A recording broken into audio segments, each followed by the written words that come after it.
What's up, everyone? Welcome back to the channel.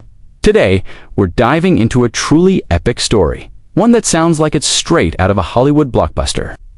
We're talking about a lone prophet, a powerful king with a grudge, and an invisible army that shows up just in the nick of time. This is the incredible story of Elisha and the army of angels. So, let's set the scene. We're in ancient Israel, and the nation of Aram is constantly at war with them. The Aramean king is getting super frustrated because every time he plans a surprise attack, the Israelites somehow know exactly where he's going to be. It's like they've got a spy in his inner circle. He gathers his officers and demands to know who the traitor is. But one of his officials steps up and says, "Your Majesty, it's not one of us. It's the prophet Elisha in Israel." He tells the king of Israel the very words you speak in your bedroom. Now, you can imagine how the king felt about that. He's furious. This one man, Elisha, is single-handedly ruining all his military plans. So, the king decides to do what any reasonable, all-powerful monarch would do: send an entire army to capture one guy. He finds out Elisha is in a small town called Dothan and dispatches a massive force with horses and chariots.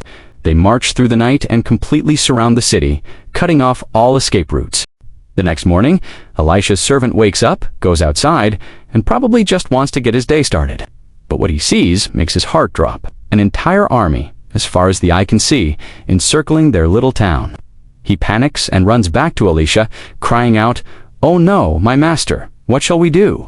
He's terrified, and honestly, who wouldn't be? They're trapped, outnumbered, and it looks like it's all over. But Elisha is completely calm. He looks at his terrified servant and says something absolutely amazing. He says, "Don't be afraid. Those who are with us are more than those who are with them." Now, his servant must have been so confused.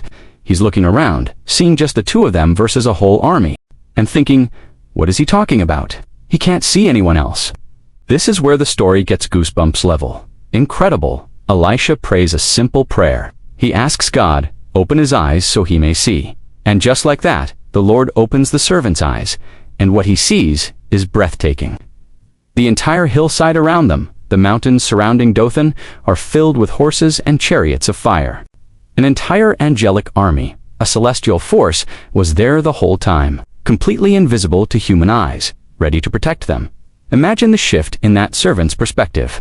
1 second, he's filled with terror, seeing only the enemy. The next, his eyes are opened to a spiritual reality, and he sees that they are surrounded by God's own divine protection. The physical threat didn't vanish, but a greater, more powerful truth was revealed. So, as the Aramean army advances on the city, Elisha prays again. This time, he asks God to strike the enemy army with blindness, and it happens.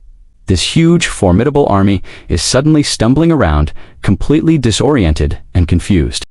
Elisha then casually walks out to them and says, "This isn't the right way, and this isn't the right city. Follow me, and I'll lead you to the man you're looking for." And they do. This entire blind army follows Elisha all the way to Samaria, the capital city of Israel, right into the hands of the Israelite king. When the king sees them, his first instinct is to wipe them all out. But Elisha stops him. He tells the king to show them kindness instead. So, the king prepares a great feast for them, gives them food and water, and then sends them back home to their master. And the result of this act of mercy, the Bible says the Aramean raiding parties stopped coming into Israel's territory. This incredible display of God's power, followed by an act of unexpected kindness, brought peace to the land.